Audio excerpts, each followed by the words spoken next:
इस संसार में रहते हुए बहुत से लोग हमारी जिंदगी में आते हैं। बहुत सी परिस्थितियों का सामना हमको हर दिन करना पड़ता है। लोगों के बारे में हमारे विभिन्न दृष्टिकोण हो जाते हैं। कोई ऊंचा है, कोई नीचा है, कोई बड़ा है, कोई छोटा है। परंतु यदि हम परमेश्वर के वचन में जाएं, तो तीन तरह की मानसिकता के लोग पाए जाते हैं। नीति वचन उसका 9वां अध्याय और उसकी 7वीं से 9वीं आयतों में लिखा है, जो ठट्ठा करने वाले को शिक्षा देता है सो अपमानित होता है, और जो दुष्ट जन को डांटता है वह कलंकित होता है। ठट्ठा करने वाले को ना डांट, ऐसा ना हो कि वह तुझसे बैर रखे। बुद्धिमान को डांट, वह तो तुझसे प्रेम रखेगा। बुद्धिमान को शिक्षा दे, वह अधिक बुद्धिमान होगा। धर्मी को चिता दे, वह अपनी विद्या बढ़ाएगा। इस संदर्भ में हम इन तीन तरह की मानसिकता के लोगों को स्पष्ट देख सकते हैं। ऐसे लोग जो समझदार हैं, ऐसे लोग जो नासमझ हैं, और फिर तीसरे प्रकार के लोग जिनको हम निर्बुद्धि या दुष्ट कह सकते हैं। समझदारों की श्रेणी की बात करें तो सांसारिक रूप से समझदार कौन है? जो छात्र कॉलेज में है या हाई स्कूल में है, तो हम इनमें से किसको समझदार कहेंगे? हम कहेंगे जो होशियार है, जो बुद्धिमान है, जिसका आईक्यू अधिक है, जो कॉम्पिटिटिव एग्जाम्स में आगे निकल जाता है, वह संसार की दृष्टि में सफल माना जाता है। परंतु यदि हम वचन में देखें तो हम पाते हैं कि जो बुद्धिमान लोग होते हैं, उनकी बड़ी सीधी सरल और एक सी पहचान है, उनका मापदंड है वो ये कि जब उनका परमेश्वर के वचन से सामना होता है, तो वे उस वचन के आधार पे अपने आप को परिवर्तित कर लेते हैं, उसकी शिक्षा में अपने आप को ढाल लेते हैं, उसकी शिक्षा पर चलने का प्रयास करते हैं। जब परमेश्वर के वचन से चेतावनी मिलती है, जब परमेश्वर के वचन का अध्ययन करते हैं, तो हम अपने जीवन को उसके अनुसार बनाने का प्रयास करते हैं। प्रभु यीशु मसीह बता रहे हैं कि बुद्धिमान कौन है और निर्बुद्धि कौन है। मत्ती रचित सुसमाचार उसके 7वें अध्याय की 24वीं और 25वीं आयतों में लिखा है, इसलिए जो कोई मेरी ये बातें सुनकर उन्हें मानता है, वह उस बुद्धिमान मनुष्य की तरह ठहरेगा जिसने अपना घर चट्टान पर बनाया, और मेघ बरसा और बाढ़ें आई और आंधियां चली और उस घर पर टक्करें लगी, पर वह नहीं गिरा, क्योंकि उसकी नेव चट्टान पर डाली गई थी। हम सब कमजोर होते हैं, हम सब में बुराइयां होती हैं, कमजोरियां होती हैं, और अक्सर बचपन से बुराइयां हम में आ जाती हैं, और अधिकांश अच्छाइयों को प्राप्त करने के लिए हमें अभ्यास करना पड़ता है, सीखना पड़ता है। उनके लिए जीवन को व्यवस्थित करना पड़ता है, डिसिप्लिन होना पड़ता है, और उनके अनुसार हमें चलने का प्रयास करना पड़ता है, अपने आप को ढालना पड़ता है। बाइबल के पुराने नियम में एक और उदाहरण है योना की पुस्तक के 3रे अध्याय में, जहां वर्णन पाया जाता है नीनवे नगर के लोगों के विषय में। लिखा हुआ है, नीनवे नगर के लोगों में सब प्रकार की बुराइयां थी, पाप बढ़ गया था।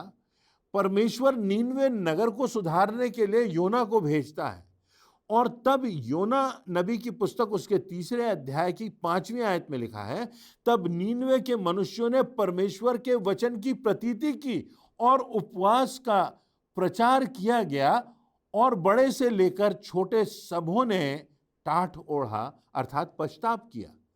नीनवे नगर जहां अपराध बढ़ गया था, जहां बुराइयां बढ़ गई थी, जहां पाप में लोग डूब गए थे, जहां के लोग परमेश्वर से दूर चले गए थे, अंधकार में थे, उन्होंने जब परमेश्वर के वचन को सुना, जब योना नबी के माध्यम से परमेश्वर की बातों को सुना, तो सबने पछताप किया और परमेश्वर के वचन की प्रतीति की। इस प्रकार हम पाते हैं कि उस नगर के लोग बुद्धिमान हो गए, क्योंकि उन्होंने परमेश्वर की चेतावनियों को, उसके वचन को सुना, समझा और अपने जीवन में पछताप किया। यहेजकेल नबी की पुस्तक के 33वें अध्याय की 19वीं आयत में लिखा है, जब दुष्ट अपनी दुष्टता से फिरकर न्याय और धर्म के काम करने लगे, तब वह उनके कारण जीवित रहेगा। तो पहली बात, हम निश्चित कर लें कि क्या परमेश्वर की दृष्टि में हम बुद्धिमान हैं? परमेश्वर के वचनों पर यदि हम चलते हैं, उसकी आज्ञाओं को मानते हैं, तो हम बुद्धिमान होते हैं। यदि हम भजन संहिता उसके पहले अध्याय की दूसरी और तीसरी आयतों को देखें, तो लिखा है, परंतु वह अर्थात बुद्धिमान तो यहोवा की व्यवस्था से प्रसन्न रहता और उसकी व्यवस्था पर रात दिन ध्यान करता रहता है। वह उस वृक्ष के समान है जो बहती नालियों के किनारे लगाया गया है और अपनी ऋतु में फलता है और जिसके पत्ते कभी मुरझाते नहीं, इसलिए जो कुछ वह पुरुष करे वह सफल होता है। नीति वचन के 9वें अध्याय की 10वीं आयत में लिखा है, यहोवा का भय मानना बुद्धि का प्रारंभ है और परम पवित्र ईश्वर को जानना ही समझ है। जब हम परमेश्वर का भय मानते हैं, उसके वचनों के अनुसार चलते हैं, तो वास्तव में हम परमेश्वर की दृष्टि में बुद्धिमान हैं। क्या हम मात्र सुनने वाले हैं और उसको स्वीकार नहीं करते, या वास्तव में हम उसके वचन को सुनकर उस पर सतत चलने का प्रयास करते हैं? याकूब की पुस्तक के पहले अध्याय की 22वीं और 23वीं आयतों में लिखा है, परंतु वचन पर चलने वाले बनो और केवल सुनने वाले ही नहीं जो अपने आप को धोखा देते हैं, क्योंकि जो कोई वचन का सुनने वाला है और उस पर चलने वाला ना हो, तो वह उस मनुष्य के समान है जो अपना मुख दर्पण में तो देखता है, परंतु फिर उसके बाद हम आगे पाते हैं कि देख करके उसकी अवहेलना कर देता है। हम देखते हैं कि सत्य क्या है, परमेश्वर के वचन के दर्पण में देखते हैं, परंतु हमको कोई अंतर नहीं पड़ता कि हम सुधार सकें, अपने जीवन को खूबसूरत बना सकें। तो पहली बात जो हमारी मानसिकता होना चाहिए, वो सीखने की, समझने की, सुधरने की, परमेश्वर के वचनों के अनुसार चलने की होना चाहिए। दूसरे प्रकार की मानसिकता के लोग, जिनको निर्बुद्धि कहा गया है, नीति वचन उसका 9वां अध्याय और उसकी 7वीं आयत में लिखा है, जो ठट्ठा करने वाले को शिक्षा देता है सो अपमानित होता है और जो दुष्ट जन को डांटता है वह कलंकित होता है। उसी प्रकार मत्ती रचित सुसमाचार उसके 7वें अध्याय की 26वीं और 27वीं आयतों में लिखा है, पर जो मेरी ये बातें सुनता और उन पर नहीं चलता, वह उस निर्बुद्धि मनुष्य के समान ठहरेगा जिसने अपना घर रेत पर बनाया और मेह बरसा और बाढ़ें आई और आंधियां चली और उस घर पर टक्करें लगी और वह गिरकर धाराशायी हो गया, सत्यानाश हो गया उस घर का। तो निर्बुद्धि कौन है? निर्बुद्धि वो हो सकते हैं जो शायद संसार की दृष्टि में बहुत होशियार दिखाई देते हों, स्मार्ट हों, पढ़ाई लिखाई में आगे निकलने वाले हों, योग्यता से परिपूर्ण हों, आकर्षक व्यक्तित्व के हों, बड़ी बड़ी डिग्रियां प्राप्त हों, परंतु परमेश्वर की दृष्टि में क्या वो बुद्धिमान है? नहीं। मात्र इतना ही नहीं होता, क्योंकि निर्बुद्धि के साथ जो समस्या है वो ये कि वो सत्य को सुनकर स्वीकारता नहीं, अपनाता नहीं। जो सत्य को तोड़ मरोड़ कर प्रस्तुत करता है, जो सत्य के विरोध में तर्क करता है, जो सत्य को स्वीकार करने की जिम्मेदारी नहीं लेता, जो यहां तक कि परमेश्वर को नकार देता है, जो बुद्धि का मूल है, जो बुद्धि का प्रारंभ है।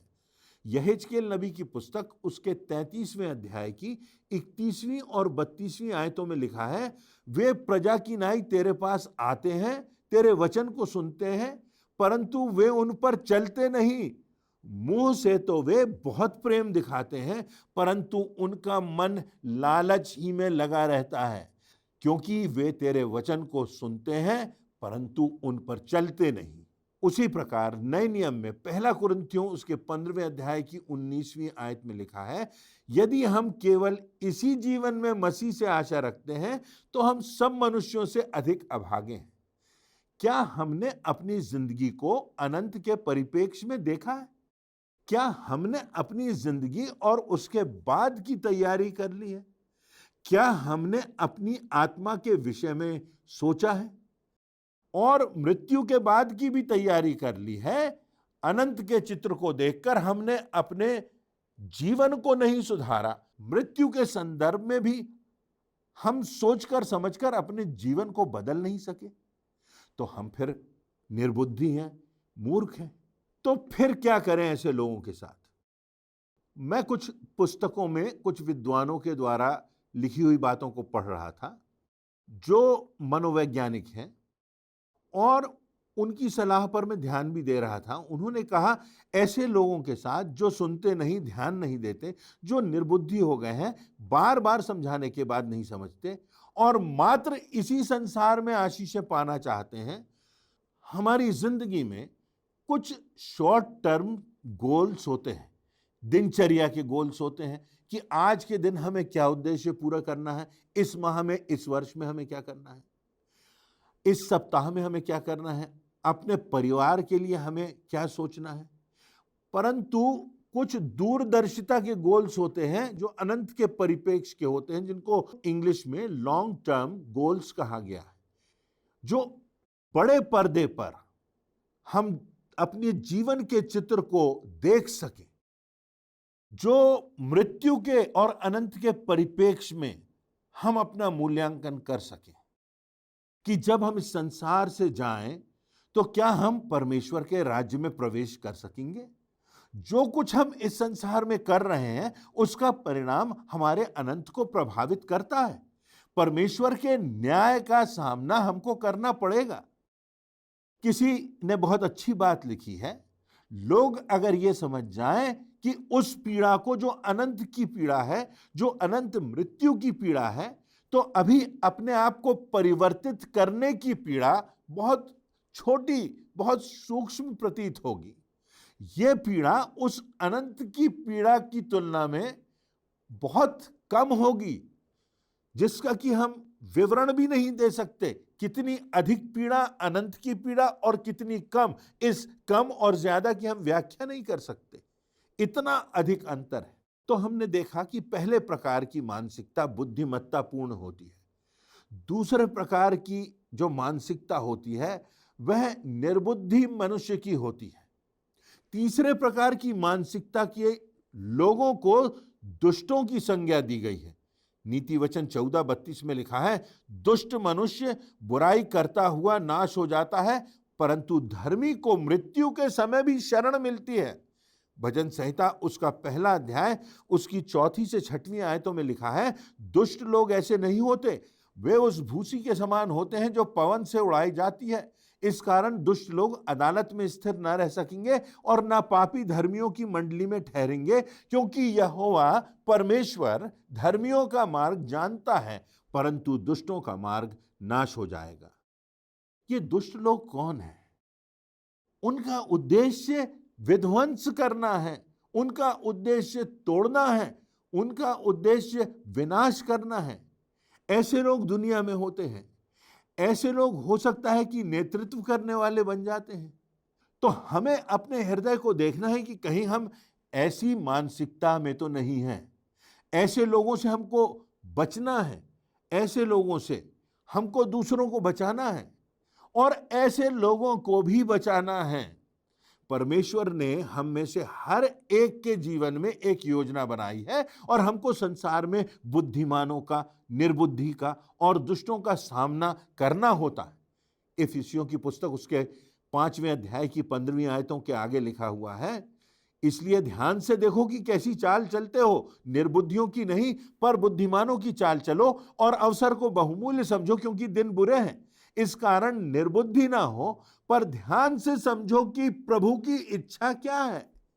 इन सब बातों का निष्कर्ष है कि समझदारी से जीवन जीना है, क्योंकि दिन बुरे हैं, दिन थोड़े हैं, जीवन हमारा इस संसार का सीमित है।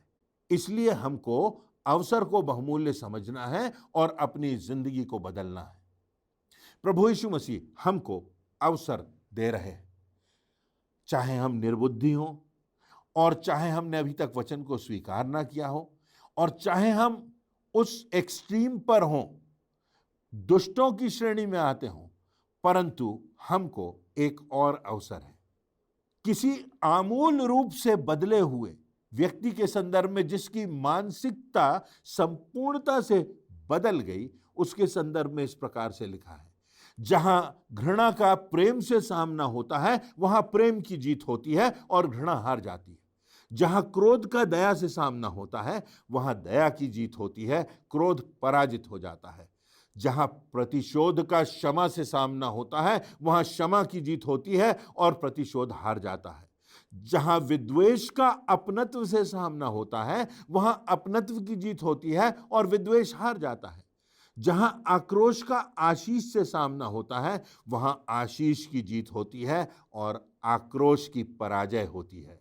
जहां मौत का जिंदगी के स्रोत से सामना होता है, वहां मौत हार जाती है और अनंत जीवन की विजय हो जाती है। उस जिंदगी और मौत के परिप्रेक्ष्य में मैंने जब खुद को देखा, ऐसा लेखक ने लिखा है, तो जिंदगी का अर्थ समझ गया और मैंने मौत की राह छोड़ दी, विनाश की, विध्वंस की राह छोड़ दी और अपने जीवन की सच्ची राह को पहचान लिया।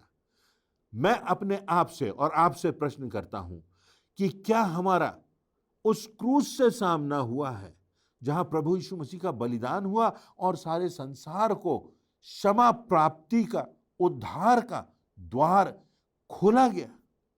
क्या हमारा वास्तव में प्रभु यीशु मसीह से सामना हुआ है? हमारे हृदय में क्रोध है, हमारे हृदय में विद्वेष है, जलन है, कटुता है, घृणा है।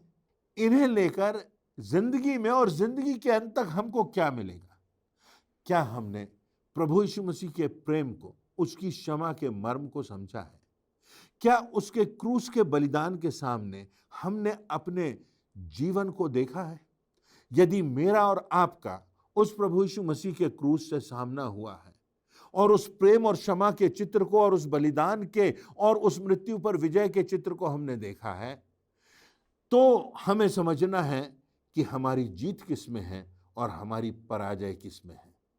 तो आज हमें सोचना है, जो अच्छी बात है वह यह है कि आज हमारी मृत्यु के पूर्व, प्रभु यीशु मसीह के दूसरे आगमन के पूर्व, चाहे हम निर्बुद्धि हों, चाहे हम दुष्ट हों, चाहे हम किसी भी एक्सट्रीम पर पहुंच गए हों, पर हमारे लिए एक अवसर है, एक डाकू के लिए भी अवसर है, एक व्यभिचारिणी के लिए भी अवसर है, कितने भी पाप में हम गिरे हों हमारे लिए अवसर है, कितना भी हमारा हृदय कलुषिता से भरा हुआ है, तो आज भी परमेश्वर हमें अवसर दे रहा है, हमको आवाज दे रहा है। और अगर हमारा हृदय सही स्थान पर हो तो काश हम दूसरों को भी बता सकें कि हार क्या है, जीत क्या है, अनंत विनाश क्या है, अनंत जीवन क्या है। यह सब हमारे आज के निर्णय पर और हमारी मानसिकता पर निर्भर करता है। निर्णय हमें करना है, निर्णय मुझे करना है, निर्णय आपको करना है।